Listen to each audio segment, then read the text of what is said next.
आपने एक बढ़िया सवाल पूछा है कि ऐसा कोई लालच बताएं कि जिससे हम भगवान की तरफ चल पड़े। ऐसा कोई प्रलोभन जिससे हमारा मन भगवत प्राप्ति में लग जाए।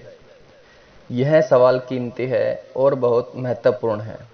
महत्वपूर्ण इसलिए है कि जब तक किसी भी तरह का लालच हो तब तक कोई भगवत प्राप्ति में नहीं लग सकता, चाहे वह लालच भगवत प्राप्ति का ही क्यों न हो। लालच से भरा हुआ चित्त ही अशांत होता है। जहाँ लालच है वहाँ चित्त अशांत है, और जब तक चित्त अशांत है तब तक भगवान से क्या संबंध हो सकता है। लालच का मतलब क्या है? लालच का मतलब यह है कि जो मैं हूँ उससे तृप्ति नहीं हूँ और कुछ होना चाहिए। फिर चाहे यह कुछ और होना धन का हो, स्वास्थ्य का हो, यश का हो, आनंद का हो, भगवान का हो, इससे कोई फर्क नहीं पड़ता। लालच का मतलब है एक टेंशन, एक तनाव। जो नहीं वह नहीं, जो होना चाहिए वह हो, और जो मैं हूँ वह अभी हूँ, और जो होना चाहिए वह कल होगा। तो कल के लिए मैं खिंचा हुआ हूँ, तना हुआ हूँ। यह तना हुआ चित्त ही लालच से भरा हुआ चित्त है। इसलिए सब तरह की ग्रीड, सब तरह का लोभ अशांति पैदा करेगा, और जहाँ अशांति है वहाँ भगवत प्राप्ति कैसे? अशांत चित्त का भगवान से संबंधित होने का कोई उपाय ही नहीं है। अशांति ही तो बाधा है। फिर हम पूछते हैं कि कोई लालच, क्योंकि हमारा मन तो लालच को ही समझता है, एक ही भाषा समझता है, वह है लालच की भाषा। धन के लिए इसलिए दौड़ते हैं, यश के लिए इसलिए दौड़ते हैं, फिर इस सब से उब जाते हैं तो हम कहते हैं भगवान के लिए कैसे दौड़ें। यह थोड़ा समझ लेना चाहिए कि उसके लिए दौड़ना तो संभव है जो हमसे दूर है, लेकिन जो हमारे भीतर ही हो उसके लिए दौड़ना असंभव है, और अगर दौड़े तो चूक जाएंगे। तो कुछ चीज़ें ऐसी हैं जो दौड़ कर पाई जा सकती हैं, क्योंकि असल में वह हमारा हमारा स्वभाव नहीं है, हमसे अलग है। अगर धन पाना है तो बिना दौड़े नहीं मिल जाएगा, अगर यश पाना है तो दौड़ना पड़ेगा। अब यह बड़े मजे की बात है कि धन के संबंध में लालच स्वाभाविक है, क्योंकि बिना लालच के धन पाया भी नहीं जा सकता। क्योंकि बिना दौड़े धन कैसे आ जाएगा? धन कहीं और है, आप कहीं और हैं। दौड़ना पड़ेगा, दौड़ना पड़ेगा, तो शायद आप पहुंच जाएं। फिर भी जरूरी नहीं कि आप पहुंच जाएं, लेकिन परमात्मा कहीं दूर नहीं है। 1 इंच का भी फासला होता तो थोड़ा दौड़ लेते। 1 इंच का भी फासला नहीं है। हम वहीं खड़े हैं जहां परमात्मा है। हम वही हैं जो वह हैं। तो दौड़ेंगे कहाँ? खोजने कहाँ जाएंगे? जिसे खोया हो उसे खोज सकते हैं, और जिसे खोया ही न हो उसे खोजा तो भटक जाएंगे, सिर्फ परेशानी में पड़ जाएंगे। मैंने सुना है एक आदमी ने शराब पी ली थी और वह रात बेहोश हो गया। आदत के वश में अपने घर चला गया। पैर चले आए घर, लेकिन बेहोश था। घर पहचान न सका। सीढ़ियों पर खड़े होकर पास पड़ोस के लोगों से पूछने लगा कि मैं अपना घर भूल गया हूँ, मेरा घर कहाँ है, मुझे बता दो। तो लोगों ने कहा यही तुम्हारा घर है। उसने कहा मुझे भरमाओ मत, मुझे मेरे घर जाना है। मेरी बूढ़ी माँ मेरा रास्ता देखती होगी, और कोई कृपा करो, मुझे मेरा घर पहुंचा दो। शोरगुल सुनकर उसकी बूढ़ी माँ भी उठ आई। दरवाजा खोलकर उसने देखा उसका बेटा चिल्ला रहा है, रो रहा है कि मुझे मेरे घर पहुंचा दो। उसने उसके सिर पर हाथ रखा और कहा, बेटा यह तेरा घर है और मैं तेरी माँ हूँ। उसने कहा, हे बुढ़िया, तेरे ही जैसी मेरी बूढ़ी माँ है, वह मेरा रास्ता देखती होगी, मुझे मेरे घर का रास्ता बता दो। पर ये सब लोग हंस रहे हैं। कोई मुझे घर का रास्ता नहीं बताता। मैं कहाँ जाऊं? मैं कैसे अपने घर को पाऊं? तब एक आदमी ने जो उसके साथ ही शराब पी कर लौटा था, उसने कहा, ठहर, मैं एक बैलगाड़ी ले आता हूँ, तुझे तेरे घर पहुंचा देता हूँ।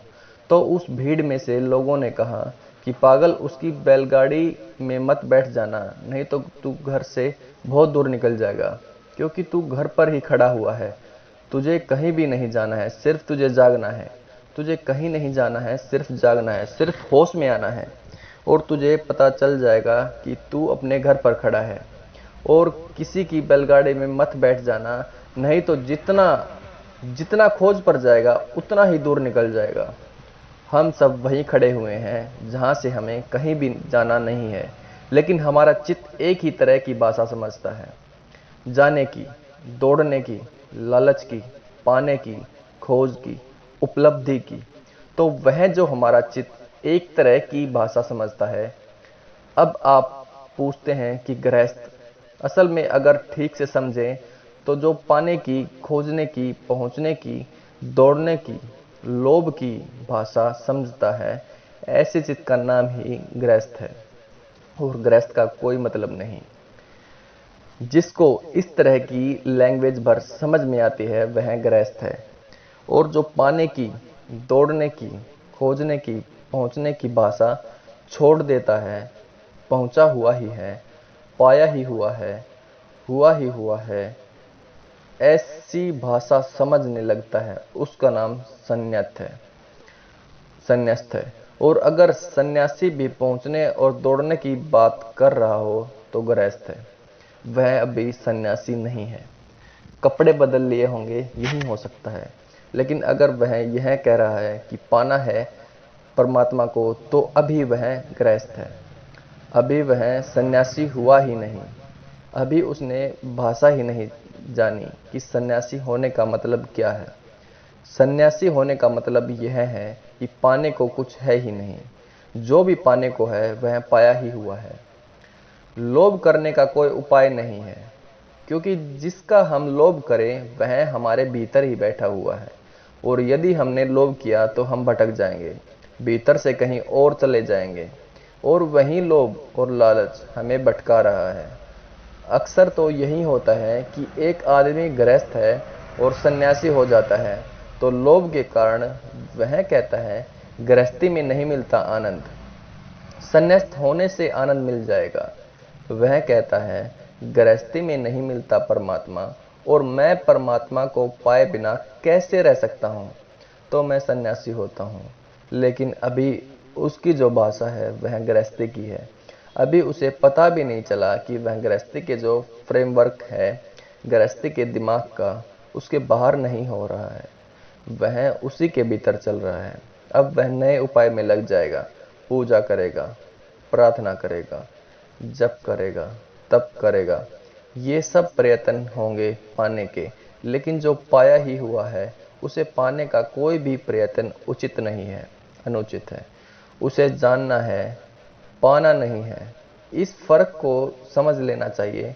उसे सिर्फ जानना है, पाना नहीं है। वह पाया हुआ है।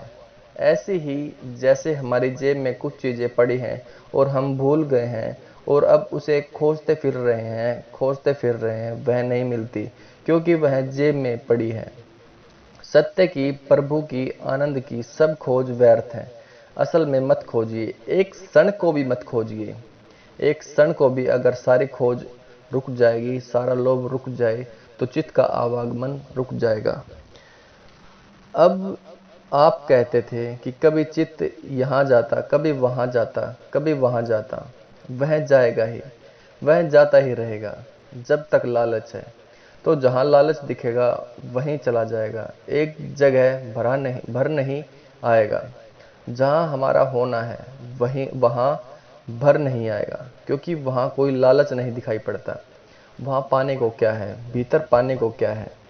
भीतर पाने को कुछ भी दिखाई नहीं पड़ता, सब बाहर दिखाई पड़ता है पाने को। बड़े मकान वे बाहर हैं, धन के ढेर वे बाहर हैं, और परमात्मा है तो वह भी कहीं दूर आकाश में बाहर है। भीतर कुछ दिखाई नहीं पड़ता कि वह जाए किस लिए, क्या पाने को मिलेगा वहाँ। इसलिए चित्त सब जगह जाता है, एक जगह छोड़ देता है।